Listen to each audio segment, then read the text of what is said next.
அது அப்படி இருக்கும். இல்லாட்டா நான் அதை எடுக்க மாட்டேன், ஒரு பக்கமே போக மாட்டேன் நான். ஏன்னா அந்த பொறுப்பு, ஒரு கடமை எனக்கு இருக்குது. இவரை கொண்டு வரும்போது தான் இன்னும் அது நல்லாயிருக்கும். அவருக்கு இல்லாத பாப்புலாரிட்டியாக நான் கொடுத்துட போகிறேன், அது இல்லவே இல்லை. ஒரு திரைப்படம் என்பது 100 நாள் வாழ்ந்துடக்கூடாது. அது தலைமுறை தலைமுறையாக வாழ்ந்து கொண்டே இருக்கணும், வாழ்ந்து கொண்டே இருக்கணும்.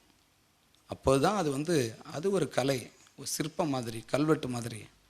அப்படிப்பட்ட ஒரு திரைப்படத்தை எந்த ஒரு வர்த்தக இழப்பும் இல்லாமல் அற்புதமான ஒரு கதையை உருவாக்கிட்டு நான் அவர்கிட்ட போய் நிற்பேன். பிறகு நான் ஒவ்வொருத்தராக பாராட்ட என்னால் இந்த இடத்துல விட்டு போயிடும்.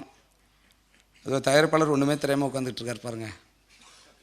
என்ன இது இவங்களுக்கெல்லாம் நான் எப்படி, அதாவது உடன் பிறந்த சகோதர சகோதரிகள்லாம் எவ்வளோ எதிர்பார்க்குறாங்க நம்மளை. ஆனால் ஒரு எதிர்பார்ப்புமே இல்லாமல் இந்த படத்தை எடுத்திருக்கார். இது என்னால் சொல்ல முடியல. எனக்கு இப்போல்லாம் தூங்கிய கொஞ்சம் நாளாகி போச்சு, நிம்மதியான தூக்கம் இல்லை. திடீர்னு எழுந்திருக்கிறேன், ஓடுறேன், திடீர்னு பயம் வருது. ஒரே காரணம், அவருக்கு போட்ட மூலதனம் இதில் வந்துடணும். அது ஒன்று தான் என்னுடைய நினைப்பு. நிச்சயமாக இந்த படம் மிக உயர்ந்த படம், அதில் எனக்கு எந்த மாற்று கருத்துமே கிடையாது. எனக்கு இந்த படம் நல்லா இருக்குன்னு சொல்கிற எனக்கு தேவையே கிடையாது. அவருக்கு பணம் வரணும், அதுதான் இப்போ எனக்கு வேணும். அவ்வளவு ஒரு சரியாக அந்த படத்தை பண்ணியிருக்கோம். எதையுமே எல்லாமே அவர் சொல்லிட்டார். இதுக்கு மேலே எனக்கு என்ன வேணும்? இன்றைக்கி கல்வியெல்லாம் தொழிலதிபர்கள்ட்ட கல்வி நிறுவனங்கள் நடத்துகிறாங்க. கல்வி என்பது அப்படி ஆகிப்போச்சு. ஒரு கல்வியாளர் இந்த படத்தை எடுக்கிறார். நிச்சயமாக பாருங்கள், ஒவ்வொரு தமிழர்களுக்கும் பெருமை சேர்க்கிற ஒரு படமாக தான் இது அமையும். அவருக்கு என்னுடைய நன்றி. பிறகு நான் ஒரு விஜய் அவர்களுடைய படம் நான் அவர்கிட்ட சொல்லிட்டு இருந்தேன். எனக்கு போக்கிரி படம் நான் என் பிள்ளைங்க எங்களோட மனைவியோட போய் பார்த்தேன். கிட்டத்தட்ட 70 நாள் ஓடிச்சு. ரொம்ப நான் மறந்து சிரிச்சிட்டு இருந்தது. பிரபுதேவாக்கிட்டே நான் அதை பற்றி பேசினேன். அவர் தான் இயக்குனர். ரொம்ப அடடா, இது மாதிரி வேறு என்னென்ன படம் அவர் நடிச்சிருப்பாருன்னு எனக்கு பார்க்கணுன்னு ஆகிப்போச்சு. எனக்கு அவ்வளவு ஒரு, அதாவதுங்க, ஒரு யாரையும் கெடுக்காமல் இருந்தால் போதும். நீங்கள் ஒன்றும் கருத்துலாம் சொல்ல வேண்டிய அவசியம் கிடையாது. கருத்து சொல்கிறேன்னு சொல்லிட்டு எவ்வளோ மோசமான படங்கள் எடுத்துக்கிட்டு இருக்கானுங்க. யதார்த்தமாக எல்லாத்தையுமா காட்ட முடியும்? அவ்வளவு மோசம் நடக்குது. அதில் ஒரு பொழுதுபோக்கு அந்த திரைப்படத்துக்குள்ளே ரொம்ப நான் என்ன அடிப்படையில் எம்ஜிஆர் ரசிக்கங்கிறதால அந்த படத்தை இன்னும் நிறையா நான் ரசிக்க முடிஞ்சது. அதை அவர்கிட்ட நான் சொன்னேன். அவர் நம்பலை, என்ன பார்த்துக்கிட்டே இருக்கார். எப்படி தங்கர் பச்சானுக்கு படம் பிடிச்சிருக்க முடியும்னு பார்த்தாரு. உண்மையிலேயே நான் ரசித்தேன். எனக்கு ரொம்ப மகிழ்ச்சியாக இருந்தது. பிறகு பார்த்திபன் அண்ணா பேசினாங்க. எனக்கு இருக்கிற என் மனம் விட்டு பரிமாறிக்கூடிய ஒரே நண்பர் அவர் தான். ஏதாவது பிரச்சனைனா நான் கேட்காமலே போயிடுவேன். அப்படி ஒரு நண்பர். அவர்லாம் இவ்வளோ நேரம் உட்காந்துருக்காரு, எல்லாம் எனக்காக தான். அப்புறம் மிக முக்கியமானது, இந்த இடத்துல இந்த நிகழ்ச்சி நடக்க காரணமாக இருக்கிற இன்சைட் நிறுவனத்தினுடைய நிறுவனர் உரிமையாளர் நாக் ரவி அவர்கள். இந்த சமூகம் எப்போதுமே நீங்கள் இந்த ஊரில் நல்லவன் யாருன்னு கேட்டு பாருங்கள், யோசிப்பான் யோசிப்பான் யோசிப்பான் யோசிப்பான், நல்லவன் சொல்லவே முடியாது யாராலையும். இந்த ஊர் யாரில் மோசம் கேடுங்க, பட்டன்னு வரும். நல்லவர்கள் அடையாளமே கண்டுக்க மாட்டாங்க. அவ்வளோ ஒரு கேடுகட்ட சமூகம். ஒரு ஆட்டு மந்தை. ஒரு ஆள் எங்கேயாவது இப்படி பார்த்தா இன்னும் 4 பேர் ஓடியாந்து பார்ப்பான். முதல்ல போய் பார்க்கணுன்ற எண்ணமே வராது. இப்படிப்பட்ட ஒரு இதில் என்ன ஏதுன்னே தெரியாமல் அவரை பற்றி அவதூறு செய்திகள் வந்தபோது கூட அதாவது அவர் இனிமேல் இந்த படம் நின்று போச்சு. அப்போ தான் நாங்கள் பேசி முடிக்கிறோம். அடுத்த 1 மணி நேரத்தில் அந்த நிகழ்ச்சி நடந்திருக்கு. பிறகு அடுத்த நாள் என்னன்னு தெரியல, நிகழ்ச்சி வச்சுட்டோம், எப்படி வெளியிட போகிறோன்னு தெரியல. அவர் தான் வாங்கினார் இதை. அப்போ அவரே அழைச்சார். அழைச்சிட்டு இந்த படத்தை நாங்கள் மறுபடியும் நீங்கள் விருப்பப்பட்டால் நான் செய்துக்கிறேன், என்னுடைய நிலையை உங்களுக்கு விளக்க முடியல அப்படின்னார். அப்போ என்னோடய தயாரிப்பாளர் சொன்னார், பாருங்க, இதை வச்செல்லாம் முடிவு செய்யக்கூடாது, வார்த்தை கொடுத்துட்டோம், அவரை பற்றி விசாரித்தேன், மிக சரியானவர், நீங்கள் படத்தை அவர்கிட்டே கொடுங்க அப்படின்னார். அவருக்கு என்னுடைய நன்றி. எல்லாம் போராடி தான் இருக்கோம். இதுக்குள்ளே பிறகு இந்த படம் எடுத்துட்டு இருக்கிற விஷ்ணுஜித்தன் பெரியார் படத்தை எடுத்தார். அவர் தான் படங்கள், அதாவது இந்த நிழல் படங்கள் அத்தனையும் என்னுடைய திரைப்பட சூழலில் நான் எவ்வளோ யதார்த்தத்தை ஒரு ஒரு படத்துக்கு போஸ்ட் கொடுத்த மாதிரியே இல்லாமல் இருக்கும். அதை முழுக்க ரொம்ப முக்கியமாக கையாண்டு அவரை தேடி பிடிச்சி இதில் பண்ண வச்சுருக்கோம். அவர் பீம்சிங் அவர்களுடைய தங்கை மகன். அப்படி ஒரு கலைஞர் என்கிட்ட இருக்காங்க. அடுத்து ஜாக்சன் கலை இயக்குனர், இவங்களுக்கும் என்னுடைய நன்றி. ஆனால் என்னுடைய அத்தனை பேரையும் கெடுத்து விட்டு போனாலும் எங்க பிரபு போயாச்சா? பிரபு இங்கே தான் இருக்கார்ல. அது நீங்கள் எப்படி எடுத்துக்கிட்டீங்கன்னு தெரியல. எனக்கு அந்த நேரத்தில் எழுற உணர்ச்சியை எப்படி நம்ம வந்து காட்ட முடியும்? இன்னொன்று, கோவப்படாதவன், சிரிக்காதவன், அப்புறம் வேறு என்ன, எல்லாத்தையும் சேர்த்துக்கலாம் உணர்ச்சிகளுக்குள்ளே. இதெல்லாம் காட்டிக்காமல் இருக்கிறது எப்போ? இதுக்கு வாழ வேண்டியது. ஒரு விஷயத்தை ரசித்தா சொல்லிடணும், ஒரு விஷயம் பிடிக்கலன்னா சொல்லணும். நிறைய பேர் நீங்கள் பார்த்தீங்கன்னா வீட்டில் மனைவி எப்படியெல்லாம் சமைப்பாங்க தெரியுமா? எல்லாம் பண்ணி ரொம்ப அமைதியாக சாப்பிடுங்க. ஒரு அவ்வளோ பிரமாமல் இருக்குன்னு அர்த்தம். அது நல்லா இருக்குன்னு சொல்கிறதே கிடையாது. 2 முக்கள் வரும் ன்னா அது ரொம்ப பிரமாகன்னு அர்த்தம். இது எதுக்கு? இது ஒன்று இருக்குன்னா சொல்லணும். அப்படித்தான் வந்து என்னுடைய வெளிப்பாடு, என்னுடைய ஒவ்வொரு உணர்ச்சிகளுடைய வெளிப்பாடும், எழுத்தினுடைய வெளிப்பாடும், என்னுடைய கலையினுடைய வெளிப்பாடும் அத்தனையும் வந்து மிக இயல்பானது. பிரபு எனக்கு ரொம்ப பிடிக்கும். எவ்வளோ அது அவர் அவ்வளோ சாதாரணமாக சொல்கிறார். என்ன தங்கர் படம் எடுக்கிறேன், நீங்களாம் தான் தங்கர் படம், சும்மா சொல்லிக்கிட்டு இருக்காரு. எனக்கு என்னென்னா, ஒரு நாளைக்கு நான் பிரபுட்ட பேசுகிறேன். அந்த போக்கிரி படம் பார்த்துட்டு, ஏன்னா நான் சண்டை காட்சிகள் கொஞ்ச நாளாக எடுக்கலைன்னா, கேமரா பண்ணுறது விட்டுட்டுன்னா, இது எப்படி எடுத்தாங்கன்னு எனக்கு ரொம்ப ஆச்சரியமாக இருக்குங்க. ஆனால் தமிழ் படத்துக்குள்ளே இப்படி ஒரு தொழில்நுட்பம், அது ரொம்ப இதாகிடுச்சு. எங்கெங்க நாங்களாம் எடுத்தோம், நீங்கள் சும்மா அப்படின்னு சொல்லிட்டே இருக்கார் அவர். ரொம்ப அவர் அதாவது ரொம்ப என்னென்னா, எனக்கு ரொம்ப பிரமிப்பாக பார்க்குறாங்க. இவங்க 2 பேரும் ஒன்றுமே தெரியாமல் உட்காந்துருக்காங்க பாருங்கள். பெரிய எவ்வளோ பெரிய ஒரு விஷயம். என்ன வயசு இருக்குன்னு நினைக்கிறீங்க? இவங்களுக்கு வாழ்க்கை வந்து அதுதான் நான் சொன்னேன். நம்ம வந்து இன்றைக்கும் நான் வந்து பேருந்தில் பயணம் ஆகிறதுக்கு காரணம் அதுதான். மக்களோடு வாழும்போது தான் மக்களை கவனிக்க முடியும். மக்களோட பிரச்சனை, அவனுடைய வேர்வையை நம்ம மேலே பட்டாதான். அதை நீங்கள் வந்து அசிங்கம், ஒரு அருவறுப்புன்னு நினச்சின்னா நீ வாழ தகுதியற்றவன். அன்னைக்கே ஒன்று, அப்புறம் என்ன கலைஞர் நீ? எதை பற்றி எடுக்க ஆசைப்பட்ற நீ ஒரு வியாபாரி. நீ அதுக்காக தான் நான் போய்கிட்டு இருக்கேன். நீங்கள் வெறும் காருக்குள்ளே உட்காந்துக்கிட்டு மக்களை பார்க்குறது இருக்கு பாருங்கள், அது ஒரு வகையான சிறை வாழ்க்கை. அன்றைக்கு வரும்போது நீங்கள் ஒரு படத்தான் திருப்பி எடுக்க முடியும். வேறு படத்தை எங்கேருந்து வரும்? திரும்பி வராது. ஆனால் விஜய்கிட்ட இருந்து நான் என்ன பார்க்குறேன்னா, அவர் வந்து அவ்வளவும் கவனிக்கிறாருங்க. நல்லா கவனிச்சிட்டு இருக்கார். மைக்ரோஸ்கோப் போட்டு பார்க்குறாரு. அது சீமான் சொன்னார் அழகாக, எப்பப்போ யாருக்கு என்னென்ன செய்யணுமோ செய்து கொண்டே இருக்கிறார். ரொம்ப மகிழ்ச்சி. ஏன்னா அவர் வந்து எனக்கு முன்னப்போ அறிமுகம் இல்லாமல் வந்து இந்த விழாவுக்கு வந்தார்.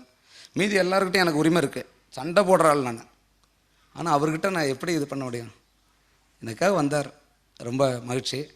பிறகு தானும் அண்ணன், எனக்கு வந்து எந்த ஆலோசனையும் அவர்கிட்ட நான் ஓடிப்பாருது. அவர் என்ன நினைக்கிறாரு தெரியல. ஏன்டா ஃபோன் நம்பர் கொடுத்தான்னு கூட நினச்சிருப்பார் அண்ணா. உடனே சரி ஏதாவது உடனே அப்புறம் கூப்பிட்ருவார். ஒருவேளை ஃபோன் அடித்து எடுக்காமல் இருப்பாரோ, அப்புறம் கூப்பிடுவாரே தெரியல. அண்ணன் உடனே 10 நடியில் என்ன தம்பி அப்படின்னாரு. எங்களுக்கெல்லாம் யாருங்க இருக்காங்க? எங்களுடைய பிரச்சனையை சொல்லிக்க அண்ணன்னு கூப்பிட்டு சொல்லிக்க யார் இருக்காங்க? எங்களை வழி நடத்த யாருமே கிடையாது. அந்த வேதனையை தான் நான் வந்து நேற்றைக்கு முந்தின நாள் அவர் சங்கர் அவர்களுடைய விழாவில் நான் வெளிப்படுத்தினேன்.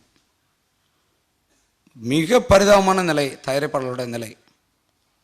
அதை யாரும், அந்த செய்தியை யாருமே புரிஞ்சிக்கவே இல்லை. அதுதான் என்னுடைய மிக வேதனையான விஷயம். எல்லாம் ஒரு தயாரிப்பாளர் இருந்தால் தாங்க இந்த, அதாவது இன்றைக்கி நம்ம எப்படி காட்டுறோம், இந்த தமிழ் சமூகமே திரைப்படத்தை சுற்றி தான் இருக்கிற மாதிரி காட்டுறோம். அதை இயக்கிறது யார்? அதனுடைய நிர்வாகி தயாரிப்பாளர் யாருமே கிடையாது இன்றைக்கி. நான் அடுத்து ஒரு படம் முன்னே எந்த தயாரிப்பாளர் இருக்குன்னு ஒரு தயாரிப்பாளர் இல்லை. யார்கிட்ட போய் நான் வாய்ப்பு கேட்குறது? இருக்கிறவங்களாம் ஏற்கனவே வாங்கின கடனுக்காக, பிரச்சனைக்காக பெரிய பெரிய நடிகர்கள்ட்ட போய் நின்று கூத்தாடி கெஞ்சி படம் பண்ணிக்கிட்டு இருக்காங்க. யாரும் பணம் சம்பாதிக்கணும்னு படம் எடுக்கல. அதான் முக்கியமான விஷயம். இதுலேருந்து எப்படி வெளியே போகிறதுன்னு தெரியாமல் படம் எடுக்கிறாங்க. புதுசாக யாரோ ஒரு கணேசன் ஐயா மாதிரி வந்திருக்காங்க. அதில் அவரை காப்பாற்றி விடணும் நான். அதில் வந்து 5 தயாரிப்பாளர்கள், அண்ணா நெஞ்சு தொட்டு சொல்லுங்கள், 5 தயாரிப்பாளர்களுக்கு போட்ட பணம் வந்திருக்குமா ஒரு ஆண்டில்? ஆனால் திரையரங்கில் நான் படம் வெளியிட்டேங்க, 8.5 லட்சம் வந்தது. மொத்த வசூல் ஒரு திரையரங்கில் என் கைக்கு 1,20,000 தான் வந்தது. முழுக்க தேட்டருக்கு போயிடுச்சு. தேட்டர் வாடகை, தேட்டருக்காரங்களும் நஷ்டத்தில் நடக்கிறது இல்லை, அவங்க வாங்கிக்கிறாங்க. ஒரு இது நடிக்கிறவங்க, தொழில்நுட்ப கலைஞர்கள், இதை நம்பி எத்தனை தொலைக்காட்சி, எத்தனை வானொலி, எத்தனை ஊழியர்கள், எல்லாமும் நடக்குது, எத்தனை பத்திரிகைகள். ஆனால் ஒரு தயாரிப்பாளரும் ஒரே ஆண்டோட, ஒரு ஆண்டு எங்கே இருக்குது, அந்த குடும்பங்களை போய் பாருங்கள். எனக்கு என்னென்ன ஒரு சிறப்பு கட்டுரை எடுத்த இந்த ஆண்டில் வெளிவந்த, இந்த டிசம்பர் முடியட்டும், அந்த திரைப்படங்களை எடுத்த தயாரிப்பாளரோட நிலையை நீங்கள் ஒரு படமாக செய்து போடுங்க, தொலைக்காட்சியில் பார்த்துட்றேன். போட முடியாது. பல பேர் உயிரோடு இருக்க மாட்டாங்க, இந்த மண்ணில் இருக்க மாட்டாங்க, எங்கேயோ போயிருப்பாங்க. அந்த நிலையிலிருந்து தான் இந்த படங்களை உருவாக்குறோம். என் போன்றவர்களுக்கு இங்கே தயாரிப்பாளர்கள் இல்லை. அது எனக்கு அவர் வாய்ப்பு கொடுத்துருக்கார். இந்த நிலையை தான் நான் வந்து சொன்னேன். பிறகு இந்த திரைப்படத்தை பற்றி நான் ஒரே ஒரு தகவல் சொல்லணும். இந்த நாவல் எடுத்திருக்கிறதால இது என்னடா இது ஏதோ கருத்து சிந்தனை சொல்கிறான்லாம் நினச்சிக்க வேண்டிய இது கிடையாது. கருத்து சிந்தனை சொல்கிறது அவமானமும் கிடையாது. அது முதல்ல, அது திரைப்பட மொழியிலேயே அந்த படம் இருக்கும். முதல்ல வந்து சொல்கிறது என்னென்னா, சினிமாவுக்கும் இலக்கியத்துக்கும் நெருக்கமான தொடர்பு இருக்குது. சினிமாவினுடைய அத்தனை தொழில்நுட்பமும் இலக்கியத்திலிருந்து வந்தது தான். இப்போ நான் அங்கே பேசிக்கிட்டு இருக்கேன், என்னுடைய சிந்தனை வேற ஒரு இடத்துக்கு போயிட்டு வந்தது. இப்போ இதை திரைப்படத்தில் கொண்டு வருவோம். அது எங்கேருந்து வந்தோன்னா இலக்கியத்திலிருந்து தான். ஒரே நேரத்தில் சிந்தனை இன்னொரு இடத்துக்கு போயிட்டு வர்றது, கடந்த காலம், இதெல்லாம் இலக்கியத்திலிருந்து இங்கே வந்தது தான். திரைப்படம் என்பது அதுக்கான மொழியை உருவாக்கிக்கிட்டதே இல்லை, இலக்கியத்திலிருந்து தான் அத்தனையும் பெற்றது. பல கலைகளை அழித்து தான் அந்த திரைப்படம் உருவாயிருக்கு. ஏற்கனவே இருந்த அத்தனை நம்முடைய பாரம்பரிய தொன்ம கலைகளையும் அழித்ததை பற்றி இங்கே யாருக்குமே கவலை இல்லை. ஆனால் சினிமா அழியுதுங்கிற கவலை, ஏன்னா அதுலேருந்து நமக்கு பணம் வருதில்லை எல்லாருக்கும். இதுதான். நான் ஒரு விவசாயியாக இருந்து இந்த படத்தை நான் எடுத்திருக்கேன்.